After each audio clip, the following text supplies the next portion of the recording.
presentación. Vamos a revisar un tema que, si bien es cierto, muy pocas personas tienen acceso a ello. Es bueno tener el conocimiento de cómo hemos evolucionado en el diagnóstico de la enfermedad inflamatoria intestinal, en uno de sus componentes realmente, porque no podemos olvidar que no podemos dejar atrás de ninguna manera el diagnóstico endoscópico, clínico e histológico de la enfermedad. La enfermedad inflamatoria intestinal en muchas ocasiones no es fácil de diagnosticar, a pesar de tener la historia, la clínica, la histología y la endoscopia. Por eso se ha intentado evaluar la enfermedad con la presencia de los biomarcadores, pero hasta el momento no existe ningún biomarcador que sea capaz de diferenciar entre colitis ulcerativa y enfermedad de Crohn. El NIH en el 2001 definió los biomarcadores como característica que es objetivamente medida y evaluada como un indicador de procesos biológicos normales, procesos patogénicos o respuesta farmacológica a una intervención terapéutica, utilizable para el diagnóstico, monitoreo de pronóstico, monitoreo de la enfermedad y predicción. Esta es la definición con la cual nosotros definimos también lo que es un biomarcador.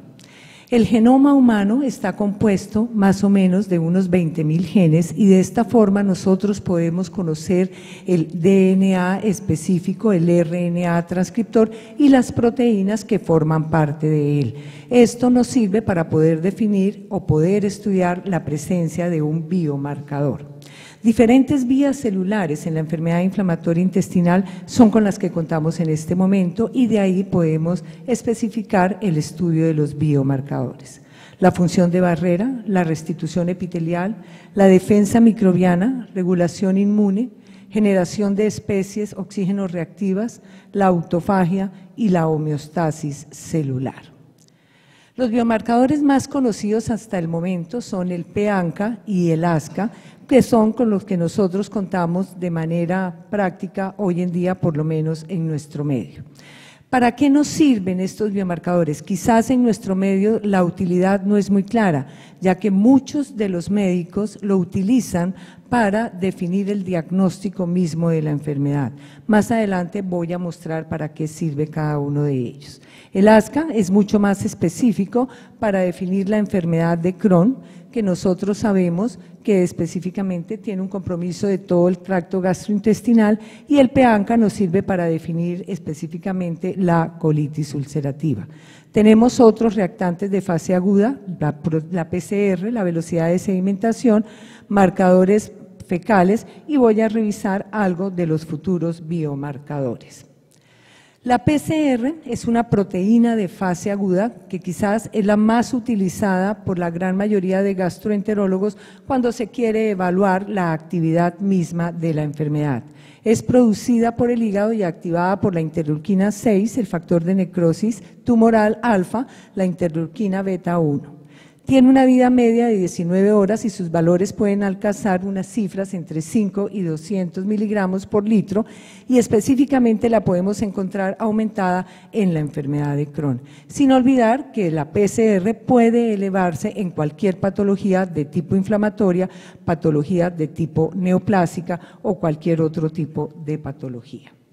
Otros biomarcadores, contamos los leucocitos, las plaquetas y la albúmina, pero la velocidad de sedimentación forma parte del armamentarium que nosotros tenemos para evaluar también la actividad misma de la enfermedad. Esta es modificable de acuerdo a la edad, el género, la presencia de alteraciones sanguíneas y el embarazo, pero tiene una característica especial que produce unos picos mucho menos rápidos a diferencia de la PCR y resuelve mucho más lentamente. También la podemos observar como respuesta en la fase aguda de la enfermedad. Ya mencionamos que el ASCA y el ANCA son específicos para evaluar la enfermedad inflamatoria intestinal, sin poder decir que son de utilidad en el diagnóstico, sino más bien en la diferenciación misma cuando tenemos enfermedad inflamatoria intestinal no clasificada. Contamos también con el anticuerpo de la proteína bacteriana y los anticuerpos antiflagelina, el FLA-X y el FLA-2. sin olvidar tampoco las moléculas de adhesión celular como el ICAM1 y el BCAM1. ¿Para qué han servido los anticuerpos y los biomarcadores séricos con los que contamos actualmente, el PANCA y el ASCA? ¿Realmente pueden ser predictores antes del diagnóstico? Sí. Por ejemplo, todos sabemos que los anticuerpos anticitrulínicos pueden ser positivos antes de que el paciente desarrolle una artritis reumatoidea. Quizás nosotros cuando tenemos pacientes sintomáticos, si de pronto tuviéramos pacientes con síndrome de intestino irritable y les solicitáramos PANCA y PASCA, podrían ser predictores de que el paciente puede desarrollar la enfermedad. Son muy pocos los estudios que muestran si realmente sirven como predictores antes de hacer el diagnóstico para poder confirmar la presencia de enfermedad inflamatoria intestinal. Otros biomarcadores serológicos están los anticuerpos antiglicanos, aquí mencionados, y otros que no tienen mucha utilidad, pero que también se mencionan, los anticuerpos antipáncreas, anticélulas caliciformes, anticélulas endoteliales, colónicas y las antiflagelinas. ¿Para qué sirve realizar la serología en los pacientes con enfermedad inflamatoria intestinal? Primero, para la diferenciación entre enfermedad inflamatoria intestinal y enfermedad no inflamatoria intestinal, para predecir el curso de la enfermedad, para predecir el pronóstico, para predecir las complicaciones. Por ejemplo, se ha visto que pacientes que tienen ASCA persistentemente elevados tienen mayor riesgo de desarrollar complicaciones de la enfermedad de Crohn, para evaluar la respuesta a los medicamentos y evaluar la probabilidad de cirugía. Por esto, si la probabilidad pretest de la enfermedad es alta, una serología negativa es probablemente un falso negativo, pero si la probabilidad pretest es baja, las serologías son probablemente falsos positivos. Es por eso que es absolutamente importante la interpretación de los resultados. En esta diapositiva lo que quiero esquematizar es cómo podemos nosotros utilizar dichas serologías para diferenciar entre enfermedad inflamatoria intestinal y no enfermedad inflamatoria intestinal. Vemos aquí, por ejemplo, que los pacientes sanos, los individuos sanos, pueden tener ASCA y ANCA positivos, viendo por ejemplo, que la sensibilidad y la especificidad del ASCA es muy buena para poder diferenciar entre estas dos, entre un individuo sano y un paciente con enfermedad inflamatoria intestinal, con un valor predictivo también bastante alto, entre el 97 y el 100%. El PANCA, de igual forma, nos puede ayudar a diferenciar entre individuos sanos y individuos con enfermedad inflamatoria, también con una buena especificidad. Podemos revisar que la sensibilidad del ANCA y el ASCA cuando comparamos pacientes con enfermedad inflamatoria intestinal e individuos sanos es muy baja. Es muy baja porque nosotros podemos encontrar estas serologías positivas en los individuos sanos. También podemos utilizarla para diferenciarla con otros desórdenes gastrointestinales, como por ejemplo un síndrome de intestino irritable, y de igual forma vamos a notar que la sensibilidad de ambos, tanto de ANCA como ASCA, es bastante baja. La sensibilidad de estas serologías aumenta en la medida en que sumemos el estudio con diferentes serologías. Yo puedo hacer ANCA y puedo hacer un antisevir, y la suma de estos dos o con anticuerpos antiglicanos me va a mejorar la sensibilidad de dichas pruebas. Hasta el momento no existe ningún estudio, excepto uno que voy a mostrar que apenas está online, que sirva para demostrar que hay una diferenciación o que pueden ser útiles las serologías en diferenciar colitis ulcerativa de enfermedad de Crohn. Aquí vemos, por ejemplo, que la especificidad de ASCA, de un ASCA positivo, es muy buena, entre el 82 y el 100%, pero si sumamos de igual forma dos serologías, la sensibilidad puede aumentar. Ustedes pueden notar ahí que la sensibilidad es bastante baja para todas estas pruebas. Nosotros sabemos que el comportamiento de la enfermedad inflamatoria intestinal es bastante variable en el tiempo. Unos pacientes pueden estar inactivos, otros pacientes pueden estar con la enfermedad aquiescente, otros pueden tener la enfermedad activa. a diferencia de la localización. La localización usualmente se considera muy estable en la enfermedad inflamatoria intestinal y con base en ello se ha definido que algunos marcadores serológicos pueden tener utilidad. Por ejemplo, se ha visto que el compromiso de intestino delgado se puede observar en pacientes que tienen ASCA positivo, anti-OMPC positivo y el anti-SEVIR. No hay ninguna asociación con la presencia o magnitud de los anticuerpos para definir la localización de la enfermedad. Un p-ANCA positivo baja la probabilidad de compromiso del intestino delgado. En cuanto a los fenotipos también podemos asociarlo con diferentes tipos de biomarcadores. Por ejemplo, en la enfermedad de Crohn, la enfermedad estenosante se asocia a ASCA muy elevados y anti-I2, y la enfermedad penetrante, fíjense ustedes que puede tener anticuerpos antiglicanos y ASCA positivos, pero no se asocia, por ejemplo, con un p-ANCA positivo. Entonces, los fenotipos son también importantes de tenerlos en cuenta cuando buscamos la asociación con diferentes biomarcadores. Este es un estudio del doctor Moe en el cual nos muestra para qué nos puede servir identificar el fenotipo y su asociación con los diferentes marcadores. Por ejemplo, vemos que el compromiso del intestino delgado es más frecuentemente asociado a ASCA positivo y no a ANCA positivo. Por ejemplo, si queremos ver enfermedad perianal, vemos que ningún marcador serológico nos es de utilidad para ello. Si vamos a definir cirugía del intestino delgado, solamente el ASCA y el OMPC pueden ser de utilidad para definir dicha asociación. En cuanto a la estratificación de la enfermedad y la predicción en colitis ulcerativa, no se ha visto una relación entre el p-ANCA y la duración y extensión de la enfermedad. En cuanto al tratamiento, el p-ANCA se ha visto que puede tener asociación a la necesidad de una terapia con azatioprina, y un p-ANCA negativo puede predecir una respuesta temprana a la terapia biológica.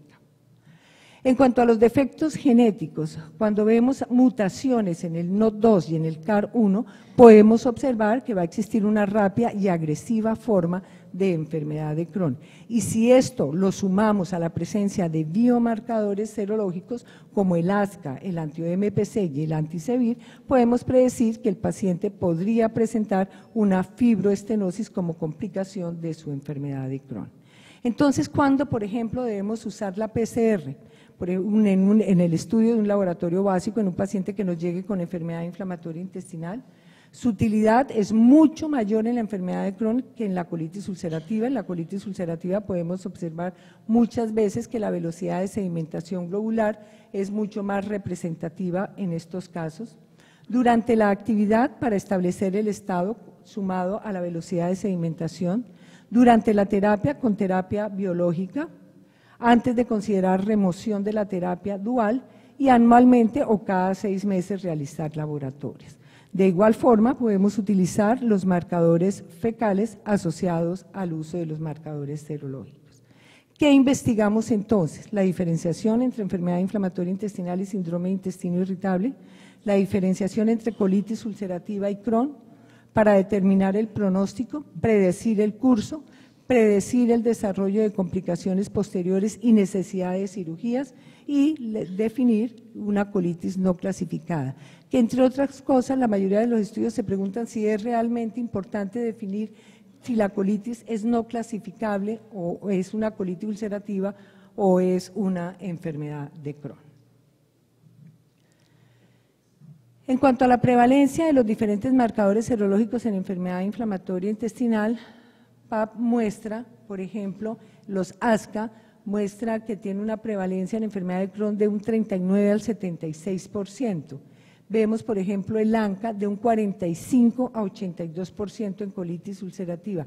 Es por esto que la sensibilidad de estos marcadores serológicos realmente no es muy buena. Este estudio, que está online en este momento, es el primer estudio que trata, utilizando biomarcadores serológicos, trata de diferenciar entre colitis ulcerativa y enfermedad de Crohn. Ellos tienen en cuenta la matriz extracelular del intestino y su recuperación, la cual se encuentra afectada por la inflamación crónica aumenta la producción de quimoquinas y produce antígenos. Esta producción de antígenos es lo que va a llevar a la facilitación de medir anticuerpos contra la matriz extracelular del intestino y han encontrado diferencias en los pacientes con enfermedad de Crohn y colitis ulcerativa. Evalúan este estudio de 265 pacientes, evalúa los diferentes tipos de colágeno, el tipo 1 y 3, que es un tipo de colágeno fibrilar, el 4, que es una proteína de membrana basal, y la bimetina, que es una proteína de filamentos intermedios. Ellos encuentran que los biomarcadores, diferentes biomarcadores que los van a definir como biomarcadores de degradación de colágeno, de formación de colágeno y la bimetina citrulinada. Encuentran que los pacientes con enfermedad de Crohn y colitis ulcerativa pueden diferenciarse cuando medimos el BICM, C3M y C4M para diferenciar enfermedad de Crohn de enfermedad no inflamatoria, C1M y C3M, colitis ulcerativa de no enfermedad inflamatoria, C1M y C3M. La sensibilidad y la especificidad encontrada en ese estudio fue de 75% y 90% respectivamente. Aquí podemos ver los diferentes tipos de biomarcadores encontrados tanto en enfermedad de Crohn como en colitis ulcerativa. Podemos ver, por ejemplo, en la primera gráfica,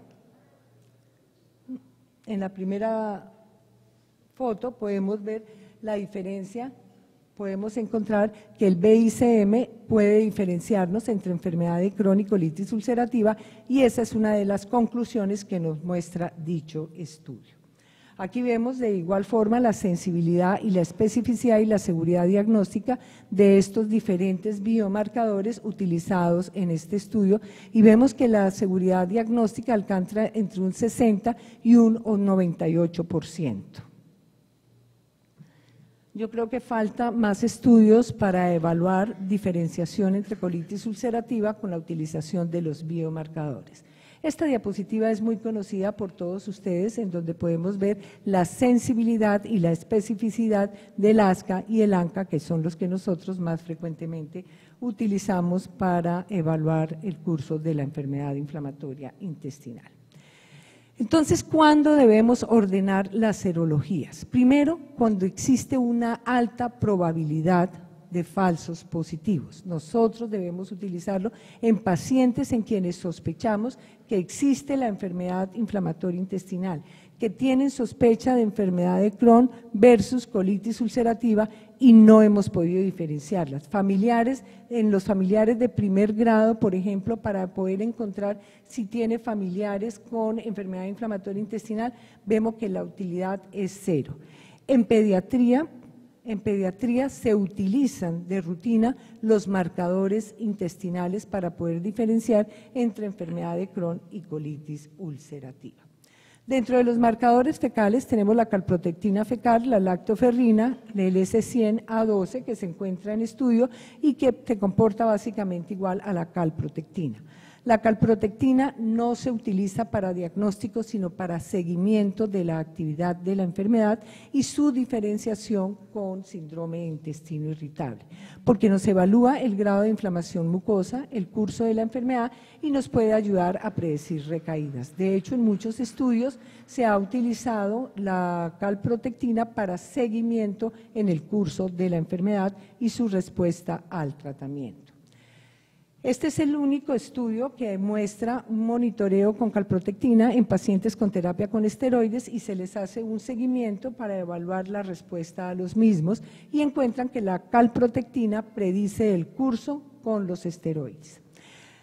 Se encuentra también disminución de los niveles de la calprotectina con el tratamiento, su correlación con el PCR y el índice de actividad son de mucha utilidad para el seguimiento de la enfermedad y no predice si existe remisión clínica sostenida. De igual forma, en este estudio hay 2 estudios que nos muestran que se puede, al incrementar la dosis de mesalazina multimatrix, se disminuyeron los niveles de calprotectina y la probabilidad pretest y el nivel de corte también puede ser evaluado con la medición de la calprotectina. La lactoferrina, de igual forma, a diferencia de la calprotectina, no es producida por monocitos y células epiteliales, es específica de neutrófilos, por eso también es utilizada en la evaluación de la inflamación de la mucosa y puede ser utilizada en el seguimiento mismo de la enfermedad. Esta S100A12 es detectable en el suero, pero es de mucho más valor si se mide en la materia fecal.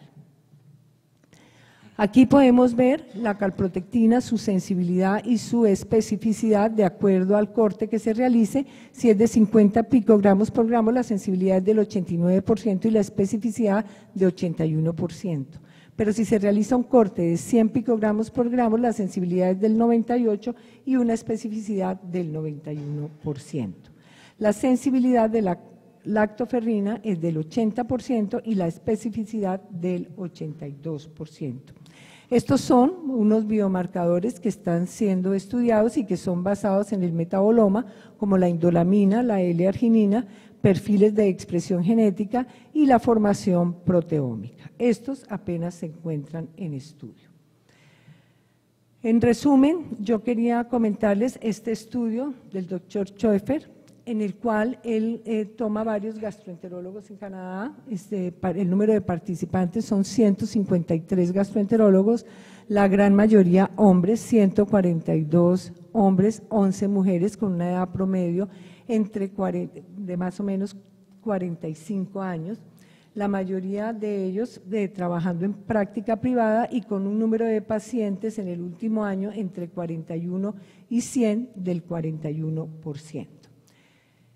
¿Cómo evaluaron la actividad de la enfermedad? Si ustedes miran aquí claramente, la actividad clínica fue lo más importante para este grupo de médicos, de gastroenterólogos, seguido por la actividad endoscópica, y miren los biomarcadores, solamente constituyeron el 7%. ¿Cómo tomaron la decisión terapéutica? ¿Basados en qué? Basados en la actividad clínica en un 70%, en la actividad endoscópica solamente el 24% y fíjense ustedes en los biomarcadores, solamente el 6%. Y aquí vemos cuáles biomarcadores fueron los que más utilizaron en la evaluación de la actividad de los pacientes a los cuales estaban evaluando. La PCR fue la más utilizada en un 94%, el recuento de leucocitos un 78%, la calprotectina fecal en un 74% y las demás, miren ustedes, mucho menor el porcentaje. La velocidad de sedimentación solamente constituyó el 3%.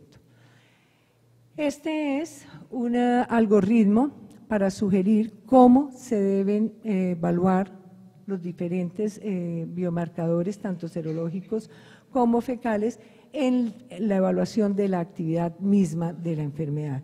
Realmente esto debe ser a criterio de cada uno de nuestros médicos, de acuerdo al paciente específico y de acuerdo a lo que nosotros queramos evaluar, actividad, pronóstico o curso mismo de la enfermedad. Muchísimas gracias.